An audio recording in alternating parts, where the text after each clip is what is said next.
Welcome to the deep dive. Today, we're diving into something kind of mind-blowing.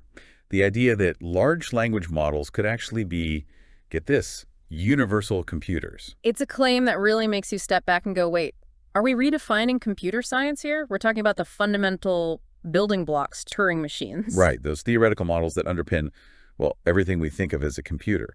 And this paper argues that a language model, specifically Google's Gemini, could achieve that same computational power. A bold claim, for sure. To say the least. But there's a catch, right? Traditional language models have this thing called a context window, like a limited field of view. It's true, like peering through a tiny keyhole at a vast landscape of data. And for true computation, you often need to see the whole picture, don't you? Makes sense. So how do you bridge that gap? The paper introduces something called extended autoregressive decoding, and I'll admit, I'm intrigued. Instead of just predicting the next word, imagine the model understanding how much output is needed. Short answer, complex computation. It knows the difference. Okay, now we're talking. But how do you even connect language to raw computation in the first place? That's where things get really interesting. They introduce lag systems.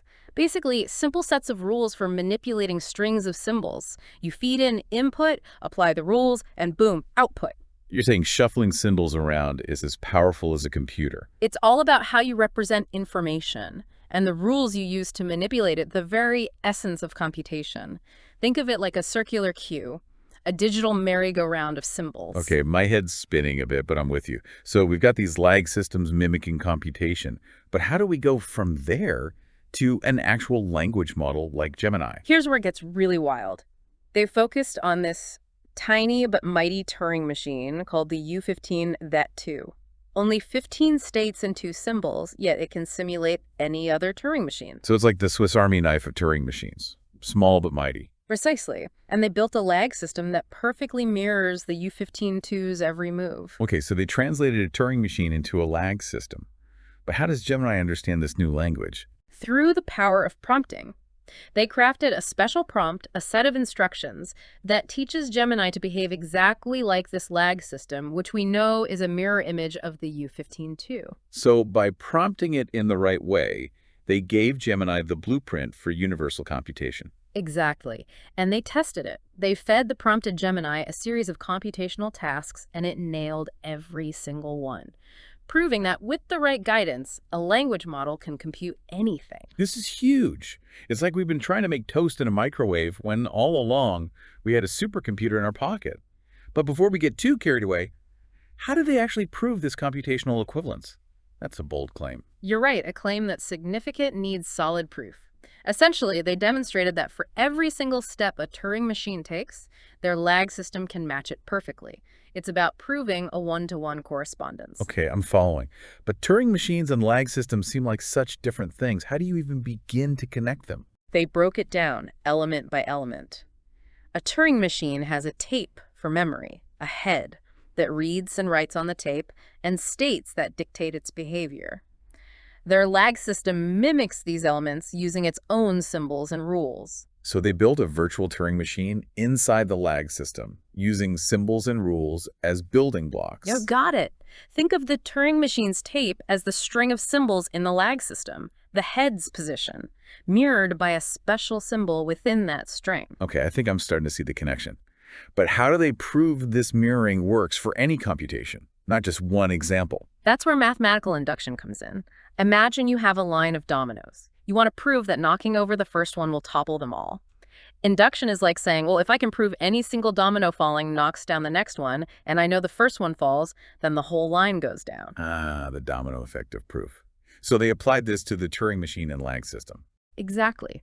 They prove that if the lag system correctly simulates just one step of the Turing machine, and each step leads to a configuration where the simulation remains valid for the next step, then boom, the lag system can simulate the whole thing. It's a chain reaction of computational certainty. That's elegant. Yeah. And combined with Gemini actually performing these computations, it makes their argument incredibly compelling. Right. It really challenges our definition of computation. What other systems might be capable of achieving what we thought required circuits and processors? It's a mind-blowing question. Yep. Before we dive into the philosophical implications, I kind of want to get into the nitty-gritty of their proof. Let's do it. It's a fascinating mix of math and logic. To really appreciate it, we need to unpack the specific symbols and rules they used in their lag system. Lead the way. I'm ready for a deep dive into the details. Okay, so at the heart of their lag system, you have these bundles of information they call triples. Each one contains a memory symbol, a state symbol, and a position control symbol. Basically all the pieces you need to mirror what the Turing machine's doing. Right. It's like each triple is a snapshot of the Turing machine in action. What it's remembering, what state it's in, where it's looking on that tape. Exactly. And they show how these triples are arranged and transformed according to the lag systems rules, perfectly mimicking the U1522. But to really get this, we need to look at the U1522's transition table. Ah, right, the transition table. The Turing machine's instruction manual, it basically tells the machine what to do in every possible situation, yeah. Exactly. Imagine a grid where each row is a different symbol the U1522 might read, and each column is a different state it could be in. Each cell in that grid tells the U1522 what to do, what to write, where to move its head, and what state to transition to. So it's like a choose-your-own-adventure for computation, but with very specific rules. I like that. And their stroke of brilliance was translating that whole table into lag system rules. Each rule corresponds to an entry in the U1522's table, making sure their behavior is exactly the same. A Rosetta Stone for computation mapping the language of a Turing machine onto the system of moving symbols around. It really makes you wonder what other seemingly totally different systems might be connected in ways we haven't even thought of. Now you're getting it. But let's walk through an example to see it in action. Let's say the U1522 is in state A and reads a 0 from its tape. Okay, so we're looking at the A row, 0 column in the transition table. What does it say? It tells the U1522 to write a 0 on the tape, move its head one position to the right, and change to state B. 3 things to keep track of. How does the lag system, with its triples and rules, handle that? Remember how important those triples are? The lag system uses how they're arranged to represent both the U1522's tape and its internal state. To simulate writing a 0, the lag system rule changes the memory symbol in the right triple to, you guessed it, a 0. Nice. The memory symbol in the lag system directly lines up with the symbol in the U1522's tape. But what about moving the head? How do you simulate that? That's where that position control symbol comes in. The rule shifts that symbol one spot to the right within the string of triples, just like moving the U1522's head along the tape. So it's like we're moving a virtual magnifying glass along that line of symbols. That handles writing and moving.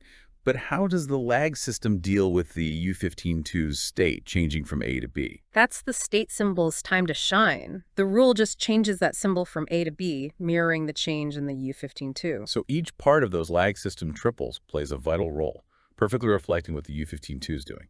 And the real kicker is, they did this for every single entry in that U1522 transition table. They proved that their lag system could do anything the U1522 could. It's like they built the U1522 out of pure logic, because the U1522 is universal. Exactly. They've shown their lag system can, in theory, simulate any Turing machine, no matter how complex. The implications are huge. It's like saying the universe isn't made of atoms after all, but something way more fundamental, something that controls even the laws of physics. It really makes you think differently about where computation comes from, doesn't it? It might not be about circuits and chips, but a fundamental property of information itself. Okay, now my head's really spinning.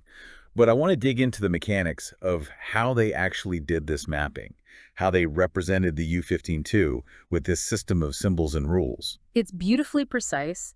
They lay out the whole U1522 transition table, its blueprint, and then meticulously show how each transition is reflected in their lag system. Okay, before we get totally lost in the weeds, I think our listeners could use a breather to let this all sink in.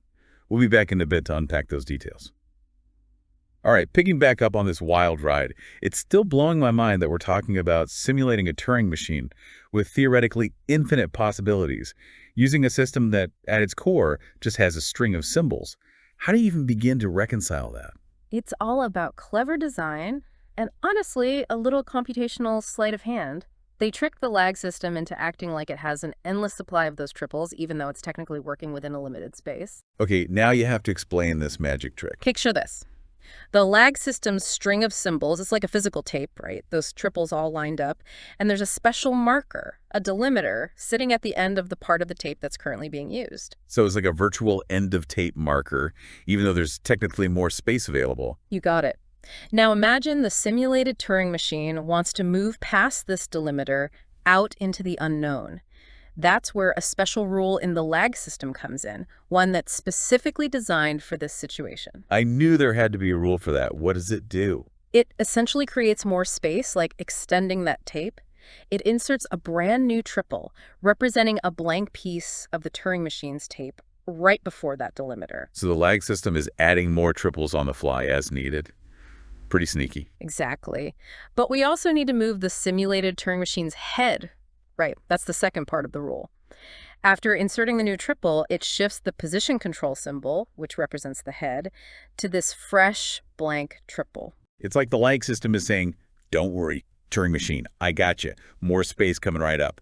It's a seamless illusion of an endless tape. It's such a cool example of how, with the right design, you can bridge the gap between those theoretical concepts and real-world limitations. It's mind-blowing. Yeah. But let's shift gears a bit and talk about what this all means. It's one thing to show language models can be universal computers in theory, but getting that to actually work in real-world applications, that's a whole other beast, right? Absolutely. This research is a proof of concept. Turning that potential into practical applications comes with a whole bunch of challenges. Like what? Well, for one, the U15-2, yeah, it's universal, but it's also crazy inefficient. Trying to run complex algorithms on it would take forever, even with the most powerful language models we have today. So it's like having a car that technically could drive across the country, but it'd take weeks. Not exactly practical. Perfect analogy. We need to figure out how to use the power of these language models way more efficiently if we want them to tackle real-world tasks. Plus, there's the whole translation problem. Translation? Yeah, how do you translate a real-world algorithm into the language of a lag system that a language model can understand? That's a whole area of research in itself. So we have the universal translator, but we still need someone who speaks the language. Exactly. It's a major bottleneck. But these are challenges, not roadblocks. They can be overcome. It's both exciting and a little intimidating. Right. This research is like opening a door to a whole new world of computational power. We need to be cautious as we explore it. I completely agree. It raises some serious ethical questions about the nature of intelligence, the limits of computation, our responsibility as the ones creating these powerful technologies. We've stumbled onto something truly groundbreaking, but we have to wield this power responsibly. We need to make sure these technologies are used to benefit humanity, to tackle the big challenges we face. And have open, honest conversations about the implications of what we're creating. Making sure we're heading towards a future where humans and machines can coexist. Well said. This deep dive has been incredible, exploring the connections between language, logic, and the very essence of computation. And it's really just the start. For our listeners who want to learn more, we'll link to the research paper and other resources in the episode notes. Don't be afraid to dig in, ask questions, and see where this incredible field takes us. That's a wrap on this deep dive. Until next time, keep questioning, keep exploring, and keep diving deep.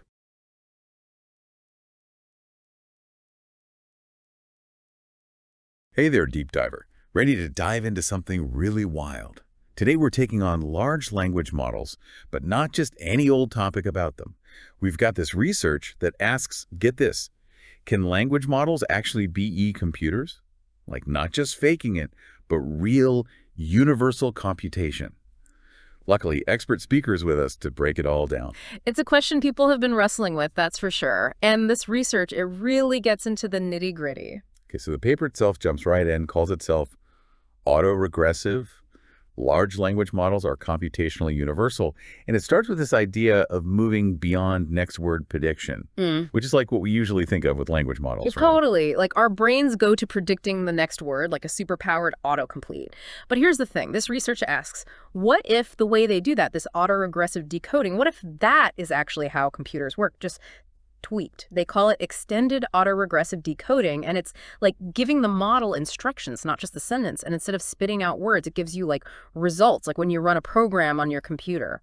So it's not just about language anymore. It's about like processing information totally differently. You got it. Going from language to action.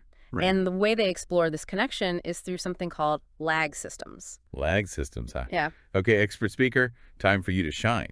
Because the paper, it gets seriously dense when it talks about these lag systems. Lay it on us. What are they and why do they matter for this whole language models as computers idea? All right, so picture this. Lag systems are a way to describe any computation, no matter how complex, as rules working on a bunch of symbols. You've got these symbols, think like code a computer uses, but maybe way simpler. And a lag system, it gives you the rules to mess with them.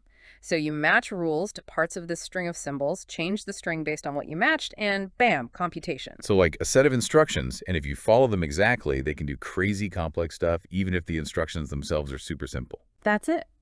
And the really mind-blowing part, lag systems, as simple as they sound, have been proven to be computationally universal. That means, theoretically, they can do anything a modern computer can, if you give them the right rules and enough time. Okay, my mind is kind of blown right now, but hold on. How does a string of symbols, even with these fancy rules, even come close to how a real computer works? Like, what about computer memory? How do they handle that? And that is where it gets really interesting. The paper goes on to show that these lag systems, they can actually manage memory, which is like computer science 101, you got to have memory. And not just any memory, we're talking two-way access, reading and writing data, just like your computer does. And they get into how this works. Get this, clockwise and counterclockwise movement within the lag system. Sounds weird, but it's super important for understanding how powerful they are. Clockwise and counterclockwise. That's like compass directions, not computer stuff. I know, right? It's like, what? But think of it this way. Normal language models, they're kind of one way in how they deal with info. Like reading a book, you start at the beginning, go to the end. But real computation, you got to jump around, go back and forth in the memory, like flipping between chapters in that book. And this research, it proves that a lag system can do exactly that, which is huge GE, because it shows how something seemingly basic can actually replicate the complex way computers handle memory. Whoa. So we went from predicting the next word to potentially moving information around like a computer accesses its memory. This is changing how I see language models, for real. Yeah, it's a pretty big shift. Yeah. And it sets up the truly mind-blowing part, connecting lag systems to the big kahuna, the universal Turing machine.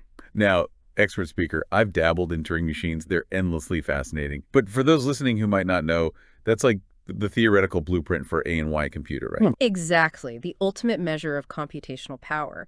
And what this paper does is show how a lag system, using that two-way memory trick we talked about, can actually simulate a specific kind of Turing machine, a universal one, no less. Not just A and Y Turing machine, but one that can theoretically run all other Turing machines. Now that's power. Totally. But here's the kicker.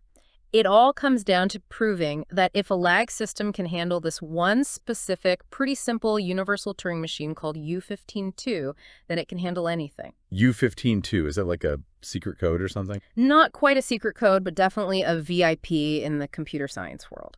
U15-2, it's this really small and elegant universal Turing machine, only uses 15 states and 2 symbols. And the researchers picked it for a reason. Its simplicity makes it easier to, well, simulate. If they can prove a lag system can handle U15-2, they're basically saying it can handle any computational task you throw at it. Like discovering your pocket calculator can suddenly run the latest video game. Unexpected, but pretty awesome. Okay, so we've got these lag systems, which are like a close cousin to how language models could work, and in theory, they're capable of universal computation. But is this all just, like, hypothetical, or did these researchers actually try to make it happen? Like, for real? Get this, they actually did. They took a real deal large language model called Gemini and tried to make it simulate a universal lag system based on this U15-2 machine we've been geeking out about. Hold up, they tried to make a language model compute like a universal Turing machine. Did it work? Well, for that, you'll have to wait until part 2. And we're back, deep diver. Last time we were left hanging, right? Expert speaker was about to spill the tea on whether they got that language model, Gemini, acting like a universal computer with these lag systems. Okay, no more suspense. Drum roll. Yes, they actually did it. They made this set of prompts all based on the rules of that universal lag system we talked about, the one with that U15-2 Turing machine. I'm going to need a sec to process that. So they took Gemini, gave it rules, basically mimicking a universal Turing machine, and it, like, worked. Could do any computation you threw at it. Well, any computation might be pushing it a bit. Even with those universal Turing machines, you got limits in real life. But what they showed was that Gemini, with these very specific prompts, it could handle all 2027 rules of the lag system. And since that system is based on a universal Turing machine, it means Gemini was, like, doing the same kind of heavy lifting that makes computers, well, computers. I gotta say, this is messing with my head a bit. What even IS a computer anymore? It's like teaching a parrot to not just talk, but to understand rocket science. How did they even make this happen? Didn't they have to get, like, really clever with the prompting to pull this off? Oh, absolutely. Getting Gemini to groove with this lag system, it wasn't as easy as just typing in the rules. They had to come up with some pretty ingenious prompting tricks. Okay, so break it down for us. What were some of the key things they had to do to make this experiment actually work? So, hurdle number one, they had to figure out how to represent the lag system in a way Gemini could understand. We're talking symbols and rules here, not exactly your everyday chit-chat topics. To bridge that gap, they used this clever encoding scheme all about pairs of tokens. Tokens, like the things language models use to, like, chop up text. Exactly. Each of those 262 symbols that the lag system uses, they had to turn those into a pair of tokens that Gemini could process. It's like they made a secret code book going back and forth between those lag system symbols and these token pairs. Okay, so they made a special language for Gemini to get the lag system. What's next? So they got past the language barrier. Now they got to feed the rules to Gemini. But get this, they couldn't just dump the whole rulebook at once. Why not? What's wrong with giving Gemini all the rules right up front? Remember how language models, they have these context windows, right? Like how much they can keep in mind at once. Trying to cram all 2027 rules into that, plus whatever computation they're doing, it'd be like cramming an entire encyclopedia into a single tweet. Not going to happen. Ah, makes sense. So how'd they get around that? This is where it gets cool. They combined two prompting tricks. First up, they used a system prompt.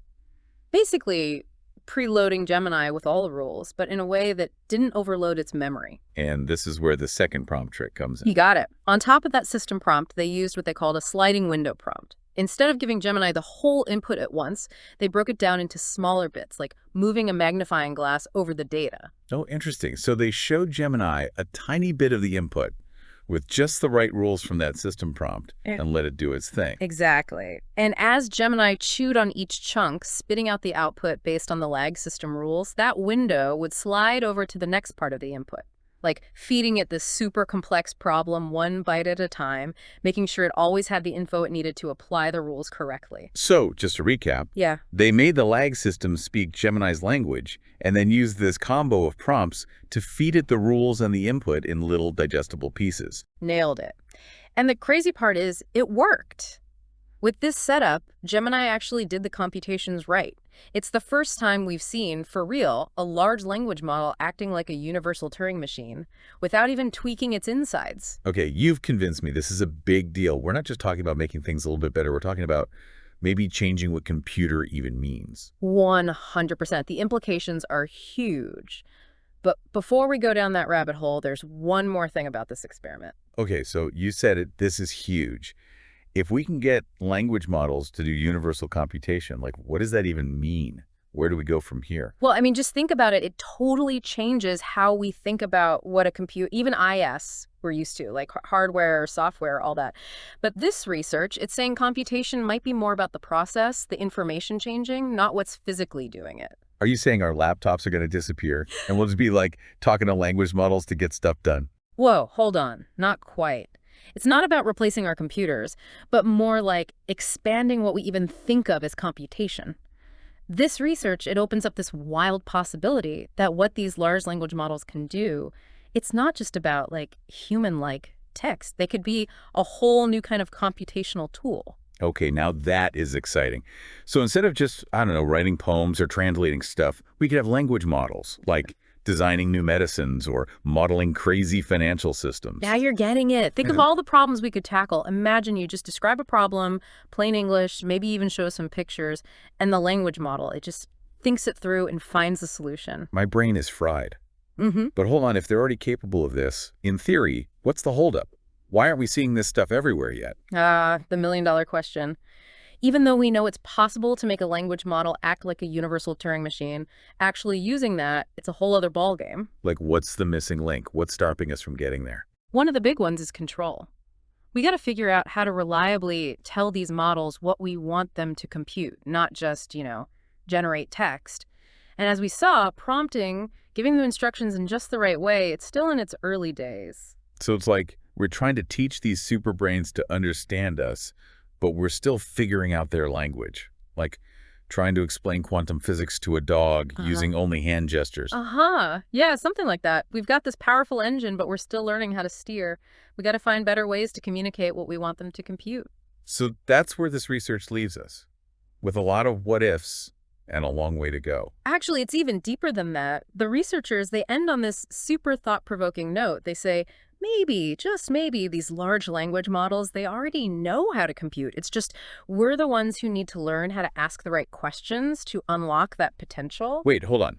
You mean by feeding them all that text, we might have accidentally woken up something that was already there, hidden in the data itself? It sounds crazy, right? But they make a really interesting point. What if the structure of language itself, how information is encoded in words and grammar, what if that inherently has the building blocks of computation? By training these models on language, maybe we gave them the keys to the castle without even realizing it. Whoa. So we didn't teach them to compute, we just, gave them access to something that was already there in the fabric of language itself. Mind-blowing, right? That's what makes this research so huge. It's not just about better AI, it's about the nature of language, information, maybe even intelligence itself. Makes you think twice about what computers can be and where that thinking really comes from. Deep diver. I don't know about you, but my head is spinning. Who knew that predicting the next word could lead us to universal computation, lag systems, and the idea that language itself might hold the key to a whole new world of computing power? It's like we've stumbled on a hidden passage in a library, and behind it, this vast, unexplored universe of knowledge. Thanks for exploring with us.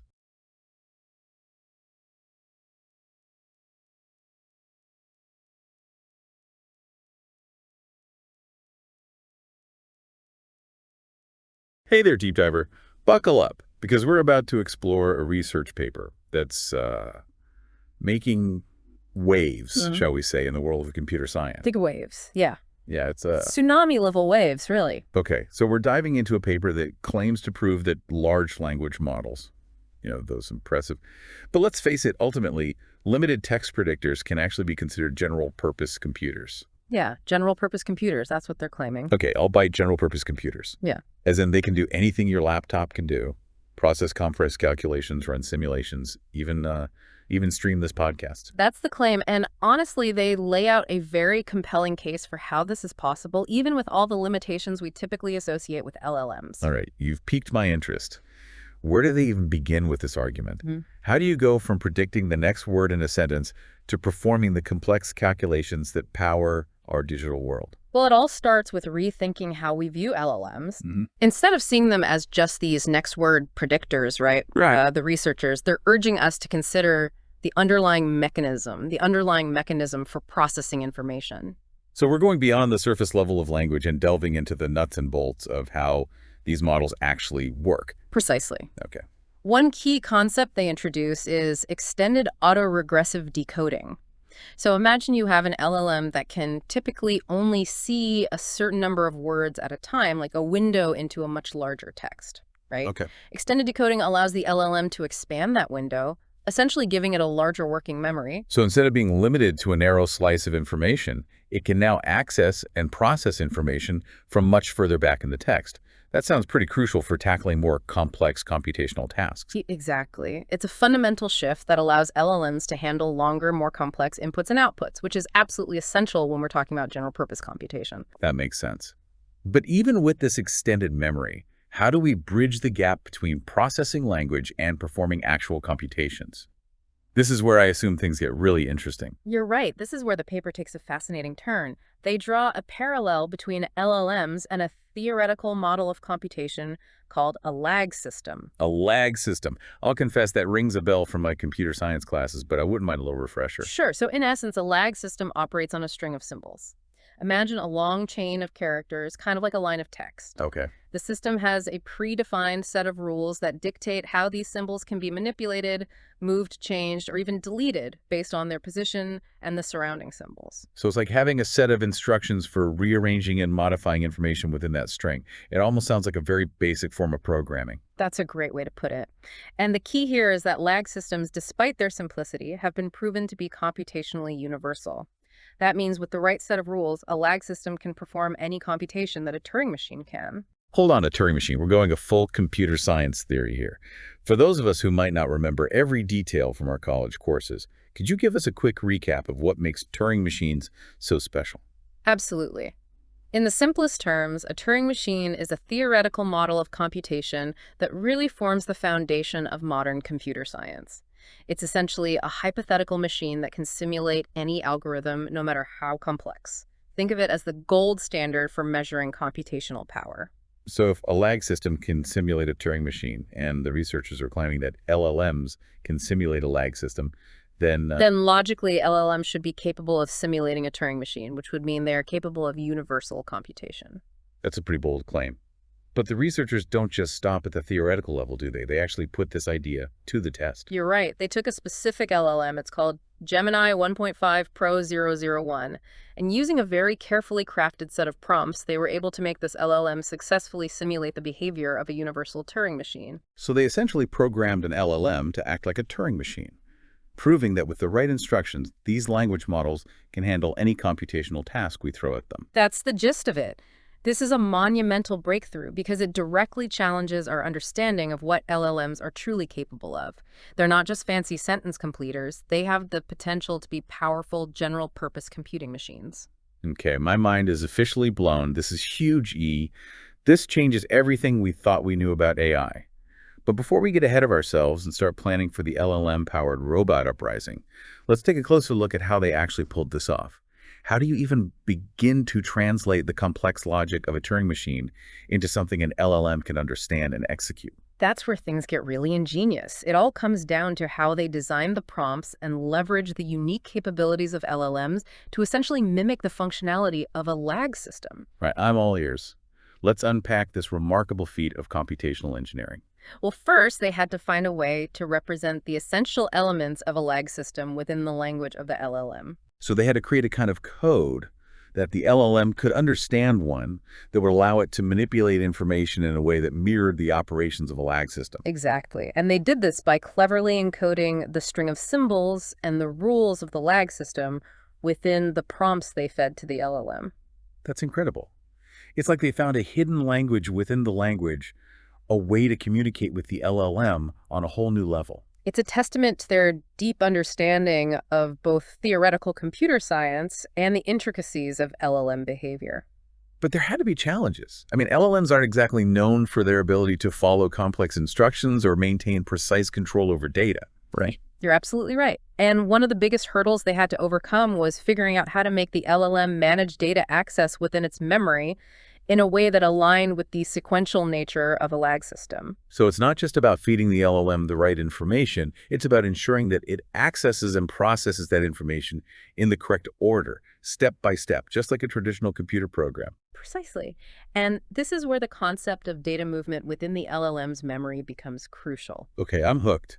Tell me more about this data movement challenge and how they managed to crack it. Well, imagine the LLM's memory as a kind of circular queue where information can be moved around like items on a carousel. So it's not just a static storage space, it's a dynamic environment where data can be shuffled around as needed. Exactly. Now, moving information in one direction, what they call counterclockwise movement, is relatively straightforward.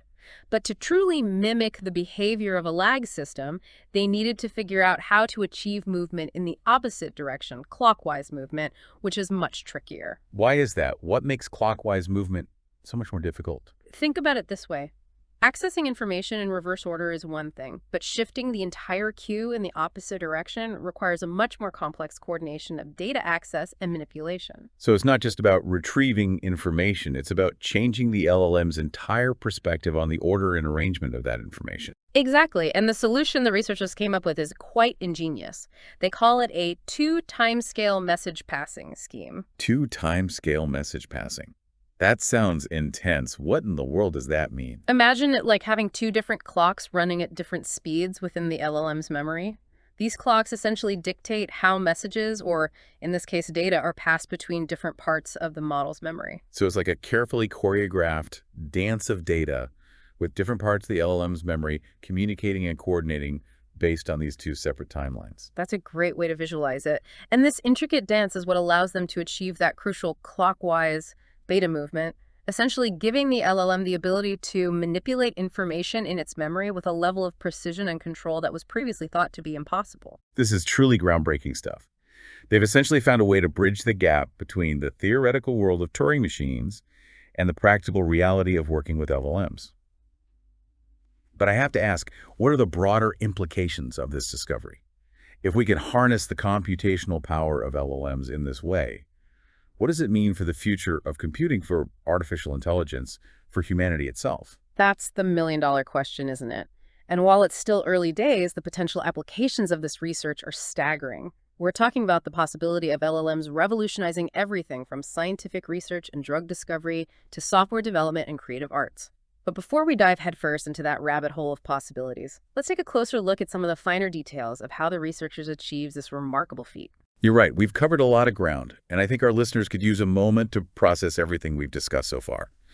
But don't worry, deep divers will be back soon to delve deeper into the specifics of this groundbreaking research and explore the potential implications of this discovery. Stay tuned. Welcome back, deep divers. I hope you've had a moment to catch your breath because we're about to go even deeper into this mind-blowing research. Yeah, we're diving right back in. Okay, so we've established that theoretically, LLMs have the computational chops to be general-purpose computers, even capable of simulating a universal Turing machine. Right. But the real magic, it seems to me, lies in the details of how the researchers actually made this happen. Yeah, absolutely. I mean, it's one thing to say, hey, an LLM can theoretically do this, but it's a whole other thing entirely to actually demonstrate it in real life in the real world. Exactly. And that's what they did. That's what they did. So what were the biggest hurdles they had to overcome to make this a reality? Well, one of the trickiest aspects was figuring out how to represent the different states and transitions of a Turing machine within the framework of an LLM.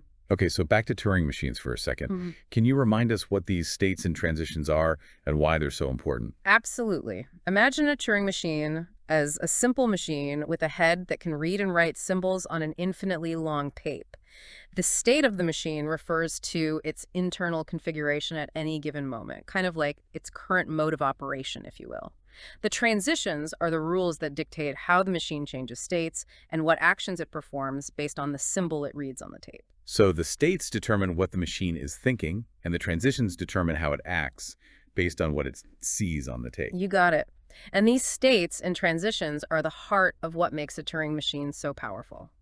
By defining the right set of states and transitions, you can program a Turing machine to perform any computation imaginable. Okay, so how on earth did the researchers manage to capture this complexity within an LLM? It's not like LLMs have a built-in concept of states and transitions like a Turing machine does. Right, and that's where the ingenuity of their prompting strategy comes in. They essentially had to find a way to encode these states and transitions within the language of the LLM itself. So instead of directly programming the LLM with states and transitions, they found a way to represent those concepts using language which the LLM could then interpret and act upon. Precisely. They achieved this by creating a system of special tokens or symbols within the prompts, where each token represented a specific state or transition of the Turing machine. It's like they created a secret code that the LLM could understand a way to communicate the logic of a Turing machine using the only language it knew: text. That's a fantastic way to put it. It's like they're speaking two languages at once, the language of theoretical computer science and the language of LLMs. Yeah, that's incredible. But it couldn't have been as simple as just creating a code, right? There must have been more to it than that. LLMs aren't exactly known for their rigorous adherence to rules and instructions. How did they ensure the LLM would actually follow these encoded instructions and faithfully simulate the Turing machine's behavior? You're hitting on a crucial point. The researchers had to leverage the LLM's inherent strengths while also finding ways to compensate for its limitations. One key insight was recognizing the importance of guiding the LLM's attention and ensuring it processed the information in the correct order. So it's not just about what you tell the LLM, it's about how you tell it, making sure you're guiding its thought process so it doesn't go off on a tangent or misinterpret the instructions. Exactly. And they achieved this by carefully structuring the prompts, using techniques like attention masking and positional encoding to control which parts of the input the LLM focused on at each step of the computation. Attention masking and positional encoding. Those sound like techniques from the world of natural language processing. How did they apply them in this context to guide the LLM's computational process? Okay, so imagine you have a long sentence, and you want the LLM to focus on a specific word or phrase. Attention masking allows you to mask or hide certain parts of the input, forcing the LLM to pay attention to the unmasked portions. So in this case, they were masking certain parts of the encoded instructions to guide the LLM's focus to the specific state or transition it needed to process at that moment. Precisely. And positional encoding helps the LLM keep track of the order of information, which is crucial for ensuring that the computational steps are executed in the correct sequence. It's like giving each piece of information a unique address or timestamp so the LLM knows exactly where it fits in the overall process. That's fascinating. It's like they're taking these tools and techniques that were originally designed for language processing and repurposing them for the much more complex task of guiding computation. It's a testament to their creativity and deep understanding of how to work with these powerful but often unpredictable models. Absolutely. And this is where the real artistry of their work shines through. It's not just about brute force computation. It's about finding elegant and creative ways to communicate with and orchestrate the behavior of these incredibly complex systems. It's mind-blowing how they use techniques like attention masking and positional encoding to essentially choreograph the LLM's behavior, guiding it through these intricate computational steps. Yeah, it really is impressive. It speaks to a deep understanding of both the power and the limitations of LLMs. They're not just blank slates waiting for instructions. They have their own internal logic and biases, and the researchers were able to work with those. So it's this delicate dance, finding that sweet spot between providing enough guidance and letting the LLM's own capabilities shine through. Exactly. And that's what makes this research so groundbreaking. It's not just about proving a theoretical point. It's about opening up this whole new world of possibilities for how we interact with and utilize these incredibly powerful AI systems. It really begs the question, though. Yeah. What are the limits of what we can achieve by creatively combining theoretical computer science with the unique capabilities of LLMs? Right. That's the million-dollar question, isn't it? And honestly, I think we're just scratching the surface of what might be possible. This research is a clear signal that LLMs are far more versatile and powerful than we ever imagined. It's both exhilarating and a little bit daunting, isn't it? On the one hand, we're on the cusp of this new era of computation, one where AI could help us solve some of humanity's most pressing challenges. Absolutely. But on the other hand, it's crucial that we proceed with caution, right? We have to carefully consider the ethical implications of wielding such powerful technology. Absolutely. This isn't just about bits and bytes, it's about the future of our world. We need to ensure that these advancements are used responsibly and for the benefit of all humankind. Couldn't agree more. It's a shared responsibility that requires open dialogue, careful consideration, and a commitment to ethical principles every step of the way. Well, deep divers, we've reached the end of our deep dive into the computationally universal world of LLMs. I don't know about you, but I'm walking away with a profound sense of awe and a healthy dose of cautious optimism. Me too. This research has really opened our eyes to the transformative potential of AI, but it's also a stark reminder of the importance of responsible innovation. Until next time, keep those minds curious, and remember, the future of technology is in our hands. Let's make it a bright one.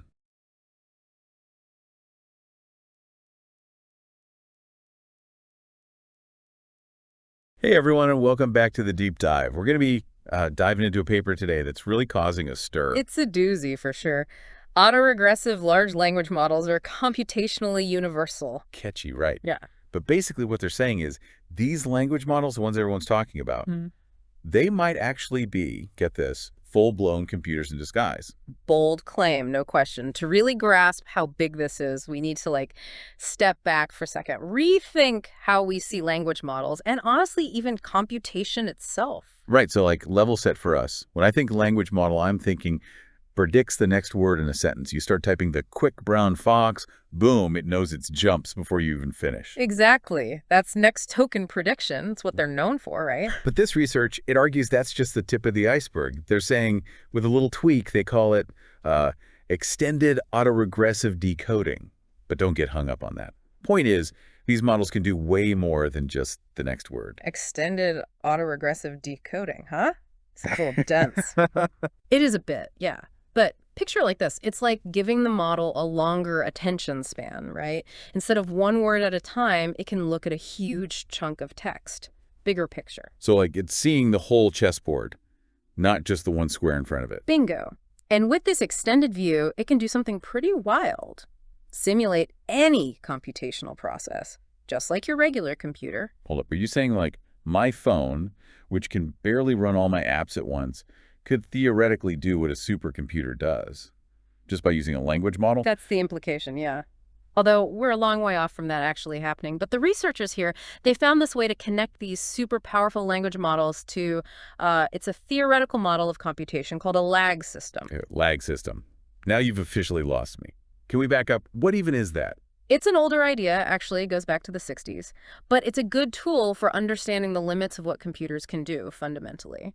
Put simply, a lag system, it manipulates symbols in memory based on a set of rules. So instead of like ones and zeros, it's using symbols. You got it. Think of it as a long string of symbols, like a sentence, but abstract characters instead of words. The lag system has these rules, and they say, if you see this specific sequence of symbols, replace it with this other sequence. It's like a really, really basic computer program. All right, so lag systems, they're moving these symbols around.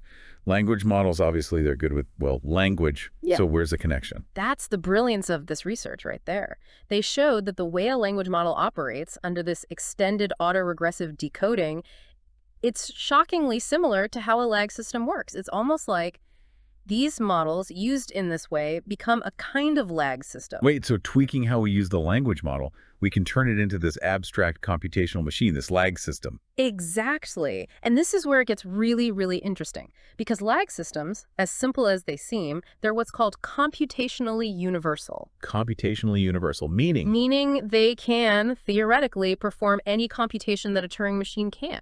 Okay, now you got to explain the Turing machine. This is sounding very sci-fi all of a sudden. It might sound like it, but the Turing machine, it's like the foundation of computer science. Picture a simple machine, right? It's got this long tape divided into cells.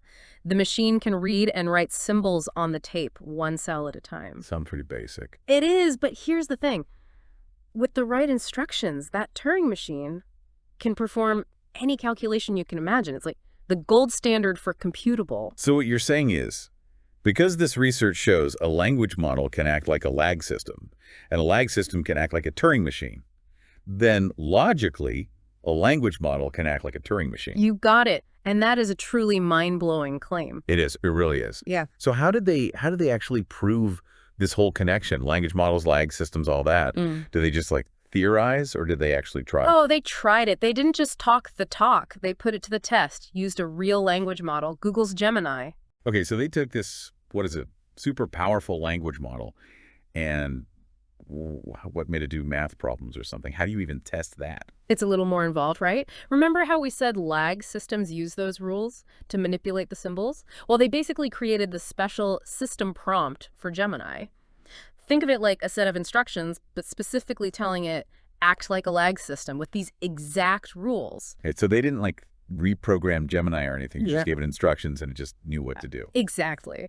That's the thing about these large language models. That's the power. It's like you hand someone a toolbox, right? And instructions for building, I don't know, a bookshelf.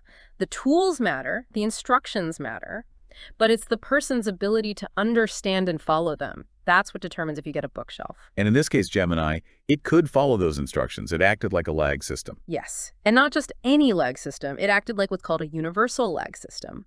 What that means is, theoretically, it can simulate any other lag system, like a master key, any lock. Okay, I think I see where you're going with this. So they made this language model mimic this master key lag system, which means they had essentially created a language model that could act like a universal Turing machine. Whoa. So what, did they have a compute? Did it actually work? They put it through its paces, yeah.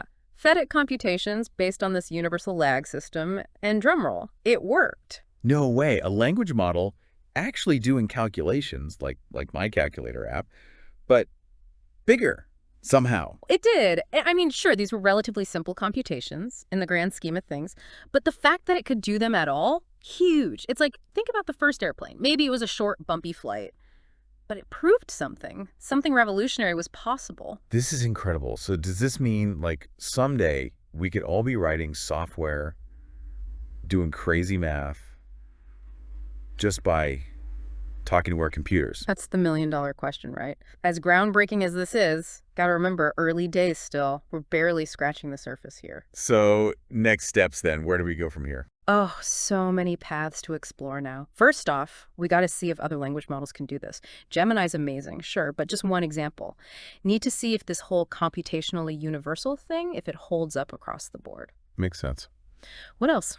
We got to look deeper into the how. I mean, they show Gemini could act like a universal computer, but how is it doing that? What's going on under the hood inside these language models that lets them do these computations? So we open this incredible black box, right? Yeah. But now we have to figure out how all the gears and wires, how it's all connected inside. Exactly. And then, of course, there's the question of, okay, now what? How do we use this? Can we take this computational power, build new tech, more intuitive interfaces, maybe even rethink how we understand computer science altogether? It's wide open right now, ripe for exploration. It's kind of exciting, but also kind of daunting, you know? This could be a huge shift, how we think about computers, AI, everything. Absolutely. It's like Pandora's box, this research. And I, for one, can't wait to see where it leads. One thing's for sure, though, the future of computing just got a whole lot more interesting. Couldn't agree more. But before we get too far ahead of ourselves, maybe bring it back down to earth a bit. Why should the average person, why should they care about this? It's not like we're all, you know, coding AI in our basements. Yeah. Yeah, it's easy to get lost in it, right? All the technical stuff. So, like, big picture, why should the average person listening, why should they care about this research? Well, you could say on the surface it's theoretical, right? Something for the computer science folks to geek out over. But honestly, this could have a much bigger ripple effect, way beyond that. Okay, so give me an example. How does this, like, trickle down? Imagine anyone, and I mean anyone, could build software. No matter their tech skills, you just describe what you want to a computer. No more wrestling with code, no hiring some expensive developer. So I could be like, hey, computer, build me an app that does this, this, and this, and it just does it, like magic. That's the dream, right? We're not there yet. But this research is saying, hey, maybe it's not so crazy after all. Wow. Okay, that's huge. What else? What other stuff could this change? Think about education. Kids, right. Imagine AI tutors that are like personalized, adapt to how each student learns best, giving feedback in real time. That'd be amazing. Especially for stuff that trips a lot of people up, like math, physics, you name it. Exactly. And it's not just, education, software, healthcare, finance, even art. Think doctors diagnosing diseases way more accurately using AI. Architects designing buildings with AI, making them, I don't know, super eco-friendly. It's like we're about to hit this like explosion of creativity, all because we're figuring out what computers are truly capable of. Exactly. We've cracked open the store, and who knows how many possibilities are on the other side. It's just a matter of time before we see this stuff everywhere. It's exciting, but also kind of scary, right? All this change coming at us fast. It is. But it's also a good reminder, We're in this time of crazy technological advancement. We got to be aware of the challenges, the risks, sure, but also embrace the good stuff. The potential is huge. Well said. It's like we're standing at the edge of this huge uncharted territory. No map, no guidebook, but we're ready to explore. Couldn't have said it better myself. This has been an amazing deep dive. I feel like we've only just scratched the surface here, though. Totally agree. This is just the beginning of a much bigger conversation. Absolutely. Thanks for joining us, everyone, on this journey into the future of computing. Until next time, stay curious.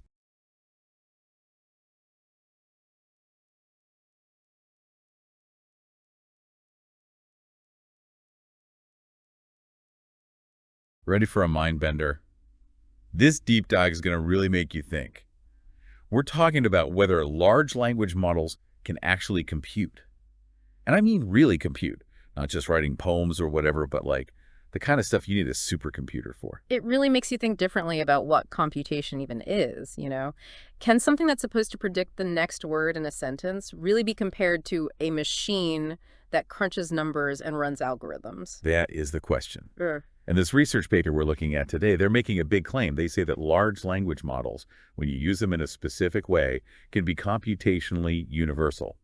We're going to break down the important parts of the paper today. Right. And believe me, the way they proved it is really elegant. It's worth the deep dive for sure. And it's not like they invented some crazy new AI system. They're using extended autoregressive decoding, basically. It's like they're giving the language model a way bigger scope for making its predictions. So instead of just thinking about the next word, it's like the model can suddenly see the entire chessboard, right? Not just the one square in front of it.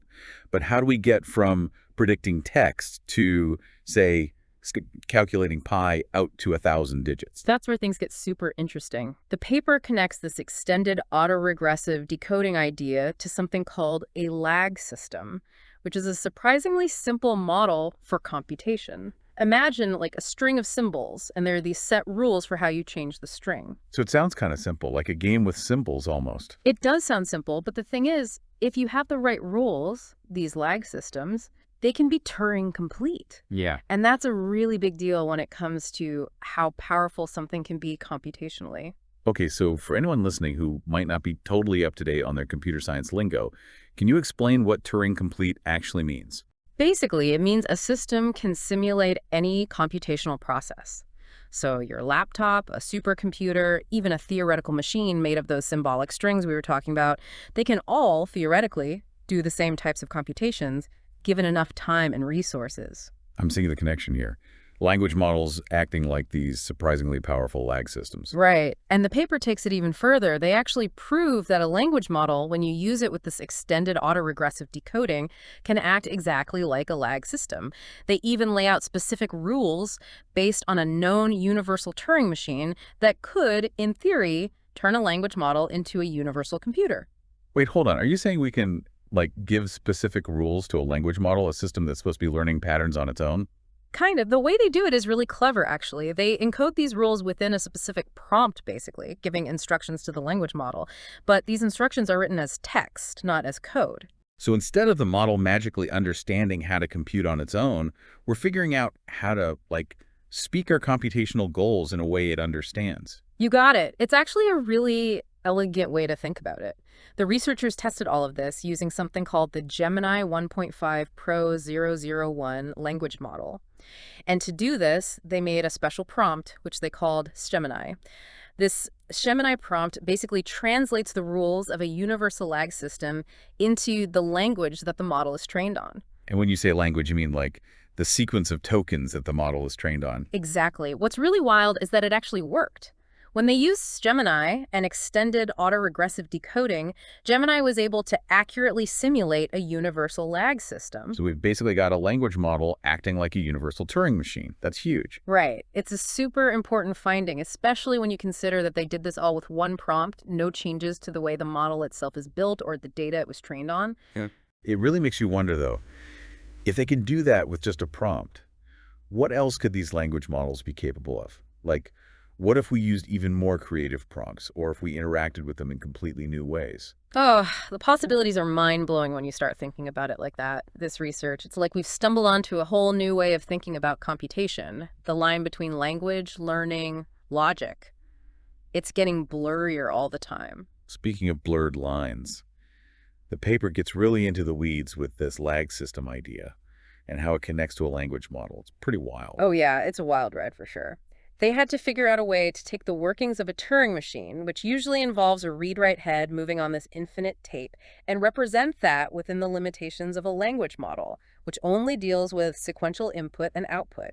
And they did all of that using a lag system. Uh-huh. So what exactly is a lag system, and why that? Why did they decide to use that?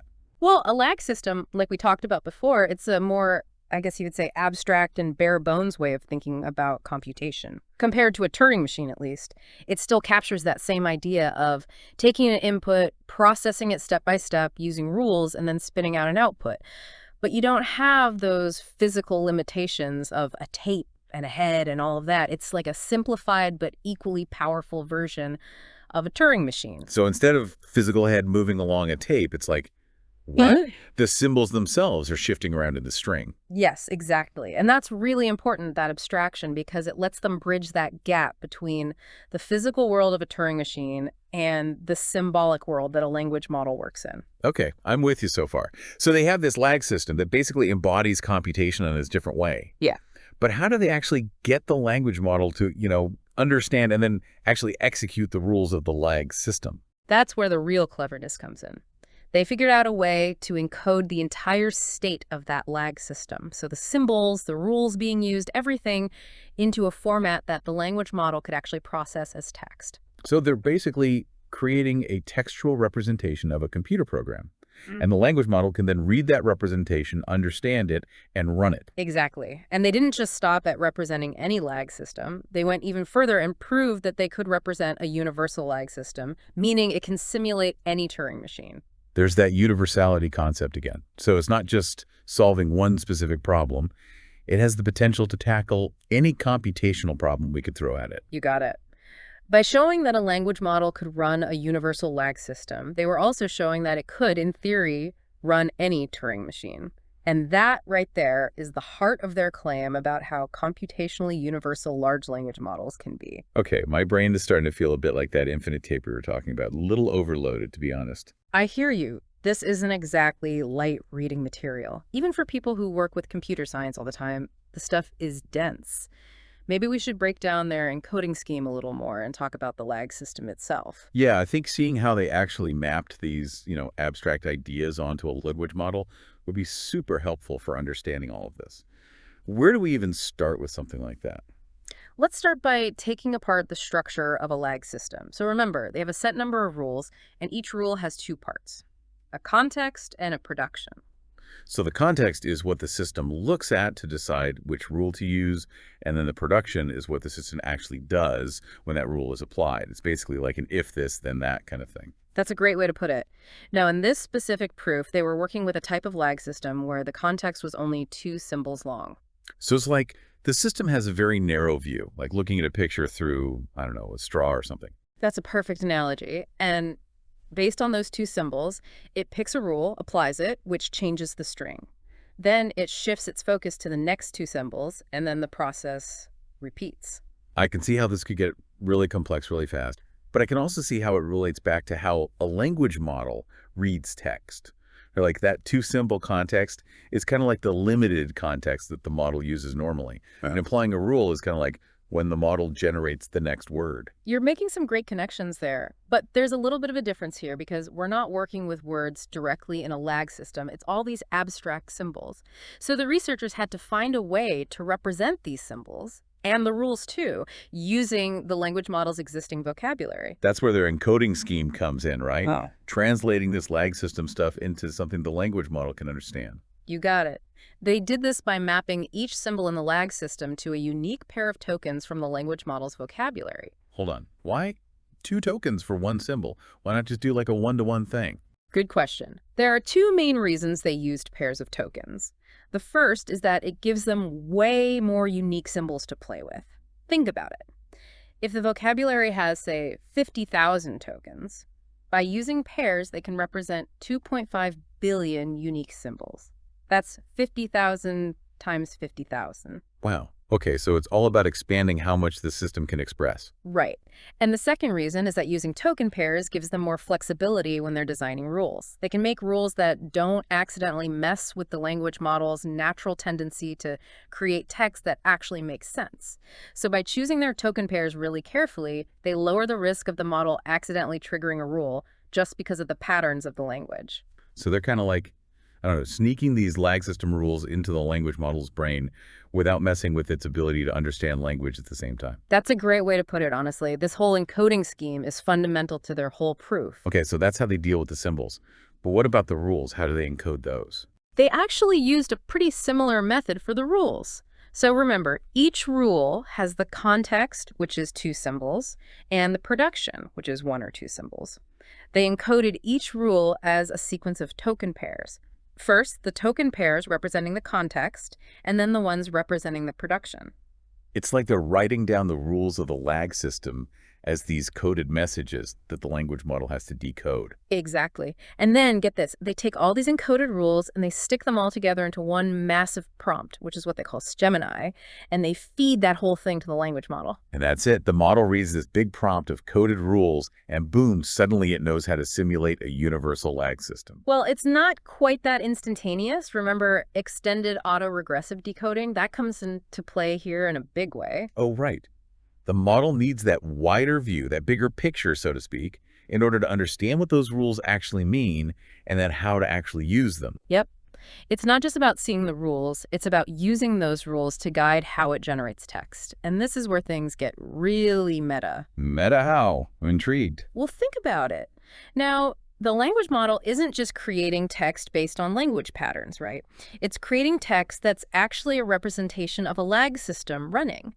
It's almost like the model is writing a story about a computer program that's being executed, but that story is the program being executed, you know? Whoa. Okay, yeah, you officially blew my mind. It's pretty mind-blowing stuff. Yeah. This is a perfect example of something called emergent behavior, where these large language models can suddenly do things that they were never specifically trained to do. It's wild. So they basically took a system that was designed to predict the next word in a sentence, and they turned it into a system that predicts the next state of a whole computation. Exactly. And not just any computation, but any computation that a Turing machine can express. Which, if I'm remembering correctly, is basically every computation that we as humans know of.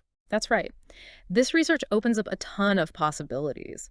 What if we could use natural language to program computers? Or what if we had language models that could design their own algorithms and then run them? The things we could do. It's both really exciting and kind of terrifying to think about. But before we go completely down that rabbit hole, I think we need to understand how they actually designed this system and how they tested it. Definitely. A deeper dive is definitely needed here. Let's talk more specifically about how they represented the state of the lag system in the language model's input and output. Remember that each symbol in their lag system was represented by 2 tokens, right? But what do those symbols actually mean? And how do those symbols relate back to what a Turing machine is doing? That's a really good point. I'm really curious about how they dealt with the movement of the Turing machine's head. If they're just messing with symbols in a string, how do they keep track of where the head is supposed to be at any given time? To do that, they used a clever combination of special symbols and rules that basically simulate the head moving around.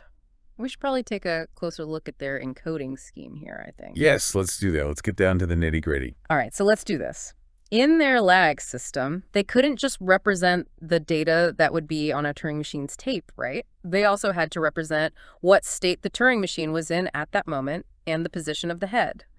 They did all this using something they called triples. Triples. So are we done with the token pairs now?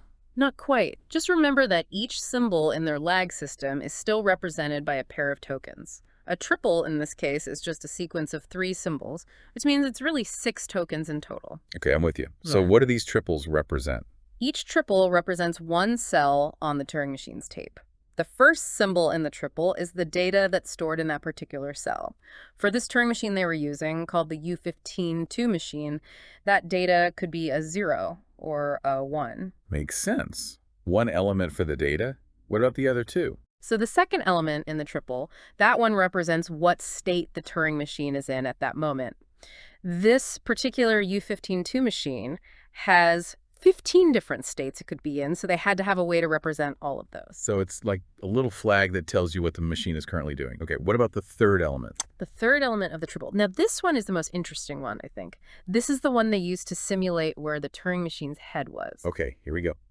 How on earth do they represent where the head is with just one element in the triple? They do it by making this element a special symbol that they call the position control symbol. And this symbol, it's different from the data and the state symbols because it's not actually representing anything on the Turing machine itself. It's only there to keep track of things within the lag system itself. Internal bookkeeping. Tell me more. That sounds interesting. Basically, the idea is to have this position control symbol move along the string of triples, and that movement is what mimics the Turing machine's head moving. So they have this special symbol that acts like a, I don't know, a virtual head, and it moves between triples to show you which cell the Turing machine is looking at. Is that right? You got it. And in order to make sure this virtual head moved correctly, they designed some very specific rules for how to change the position of the position control symbol within their lag system. This is where it gets really wild, I can just tell. Oh, it definitely does. These rules, they're really the most important part. They had to come up with rules that could make the position control symbol move to the left and to the right, depending on what state the Turing machine was in and what data it was reading. And they could do all of that with just that 2-symbol context window that the lag system uses. That seems really limiting. It was, and that's why what they did is so cool. They were able to create a set of rules that's like I don't know, like a really intricate dance. The position control symbol moves so precisely along that string of triples, perfectly mirroring what a Turing machine's head would do. I'll have to take your word for it on the gracefully part, but I definitely want to hear more about how this whole symbol dance works. All right, so let's break it down. Let's start with how they design the rules to make the position control symbol move to the left. Let's get these symbols moving. Okay, so imagine for a second that we have a simpler version of their encoding, and we're only focusing on the position control symbol. Let's say that a blank space is represented by the letter B, and the position control symbol is P. So a typical string in their lag system might look something like this. B, B, B, B, B, B. So the P is our virtual head, right? Yeah. And it's at the 5th position in this example. That's right. So now let's say that the Turing machine needs to move its head one spot to the left. So in our simplified lag system, that means we have to move that P one spot to the left to get this B, B, P, B, B, B, B. Okay, got it. But how do they actually make that happen using only what a lag system can do? To do that, they came up with some rules that basically shift that P symbol to the left. For example, they might have a rule that says something like, if you see BP, replace it with PB. Oh, I see. So if you keep using that rule over and over, you could move that P all the way to the left side of the string, like moving a character in a document or something. You're getting it. Now, that's obviously a super simplified example. In reality, they had to keep track of the other elements in the triples, the data, and the state elements, and make sure those got updated correctly too. So their actual rules were much, much more complicated than that. But the main idea is still the same. You change the symbols within that string, following the rules, to make it act like a Turing machine. Exactly. And that was just for moving the head to the left. They had to come up with even more clever rules for moving it to the right, which we'll dig into next time. Ooh, you're leaving us hanging. Don't forget to tune in next time, everyone, as we explore the mysteries of rightward movement in the land of lag systems. Welcome back, everyone. Let's jump right back into this whole lag system thing and how on earth they simulate something as complex as a Turing machine. Right. Last time we were talking about how you simulate a Turing machine's head moving to the right when you're stuck with a lag system, which is not exactly intuitive. Yeah, because lag systems, they can only look at 2 symbols at a time. Delete from the front and add to the end. That doesn't exactly scream flexible movement. Exactly. And that's what's so cool about this solution. You see, in a lag system, we can't just tell the P symbol, our virtual head, to just move to the right. It doesn't work like that. Instead, they had to get creative and design a system where, get this, a signal is sent along the string, and the signal it eventually makes its way to the right spot, and then boom, that triggers the P to move. So it's like they're sending a message down a line of people, like a game of telephone, but instead of messing up a sentence, the goal is to get someone to move to a different spot. That's a really good way to think about it. It's all about transmitting information through the string itself. That way, the lag system can kind of remember where that P symbol needs to go, even though it can only see the 2 symbols right in front of it at any given time. Okay, but how do you even send a signal in a system where you can only delete from the beginning and add on to the end? It's like sending a message backwards in time. That's the really clever part. They use that limitation, that 2-symbol context window, to their advantage.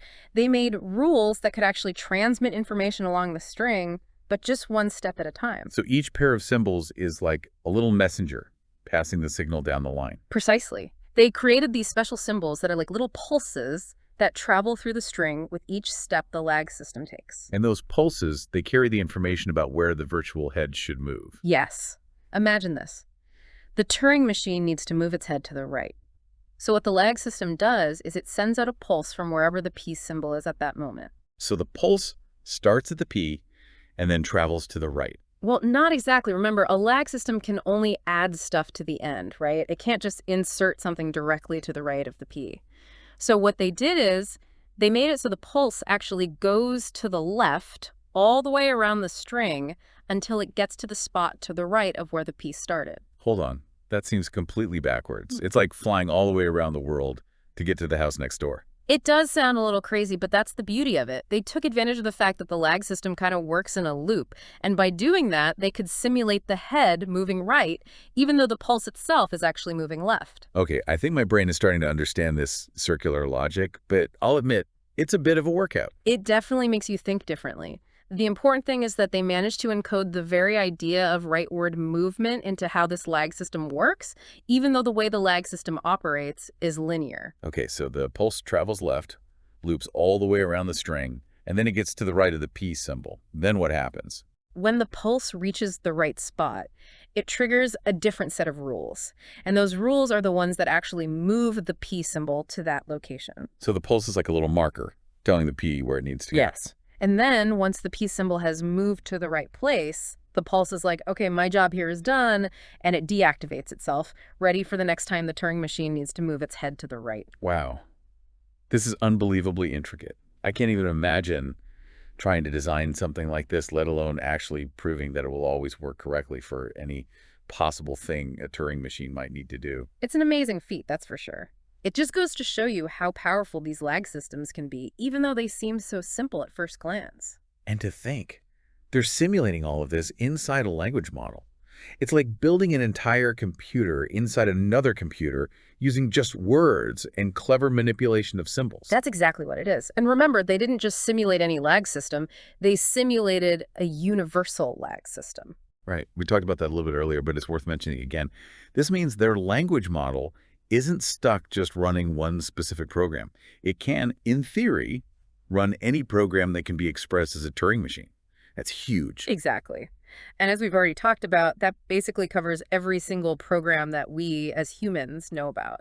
This is really mind-blowing stuff. Yeah. We started with predicting the next word, and now we're talking about potentially simulating, well, the entire universe. Sure. And it's all happening within a language model. It really makes you think about what these models are truly capable of. And what's even more amazing is that they did all of this by encoding the rules of a lag system into a prompt that they feed into the language model.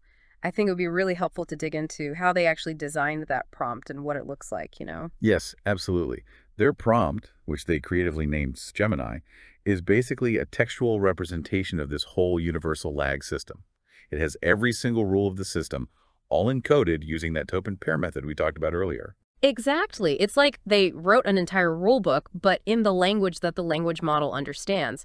But how do they make sure the model doesn't just see a bunch of gibberish and actually understands what those rules mean and how to use them? That is the question, isn't it? Well, that's where the extended autoregressive decoding we keep talking about comes in.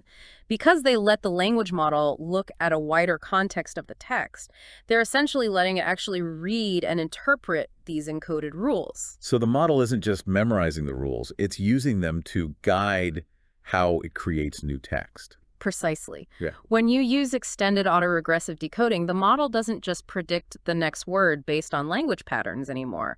Now it's predicting the next word based on the rules of this lag system that it's simulating. It's like the language model is an actor in a play, but the script is actually a secret computer program.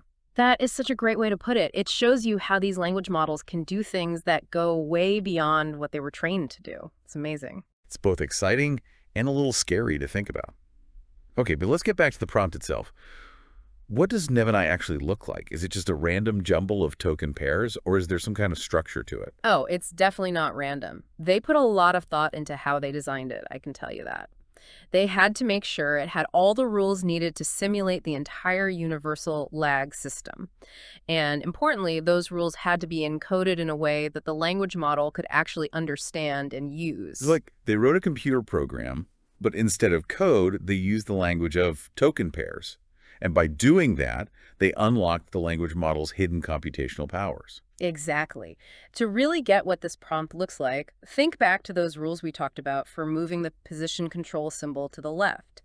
Those rules, they all depended on finding patterns like BP and switching them to PP. Right, so it's all about looking for those two symbol combinations and then making specific changes based on what you find. Yes.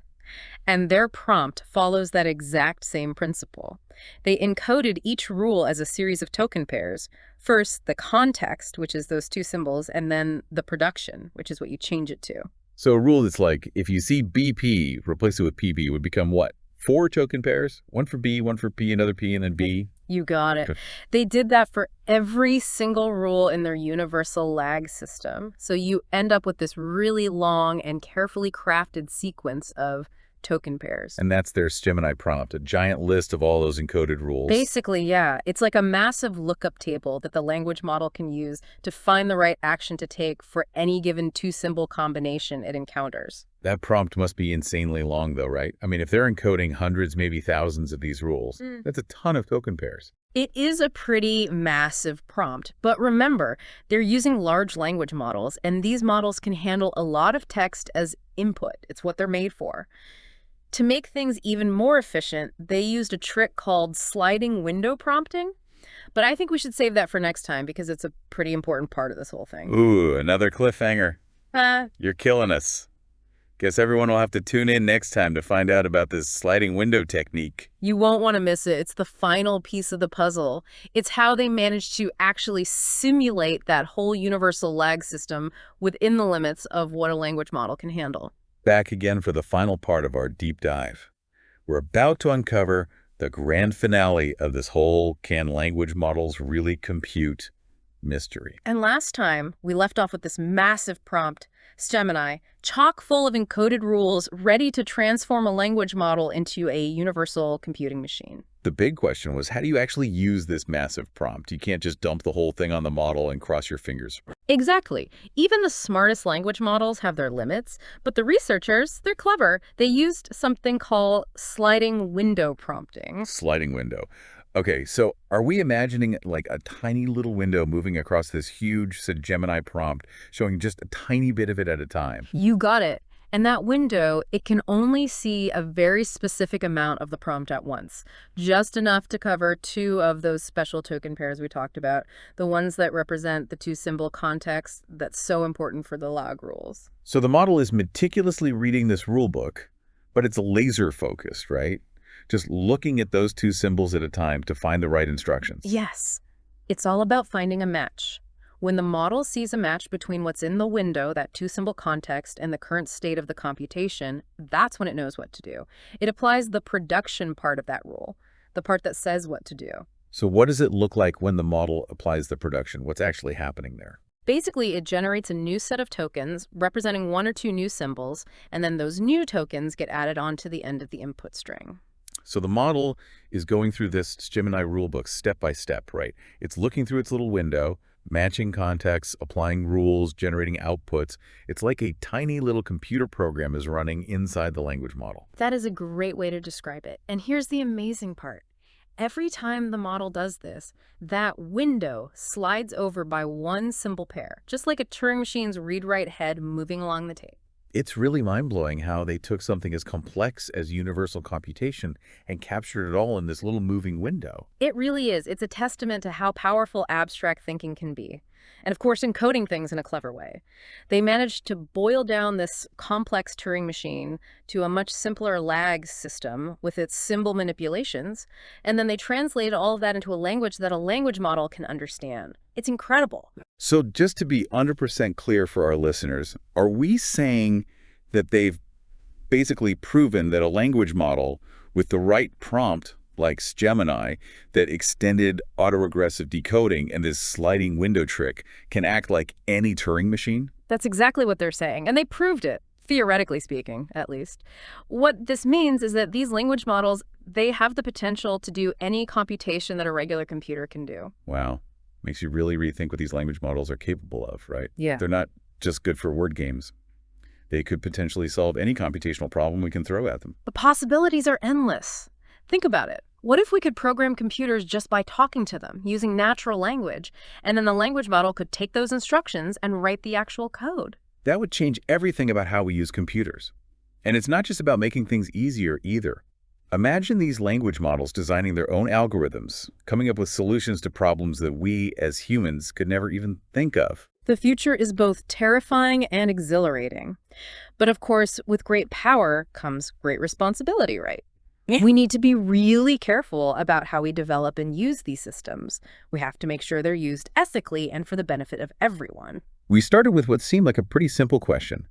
Can language models really compute? And look where we ended up.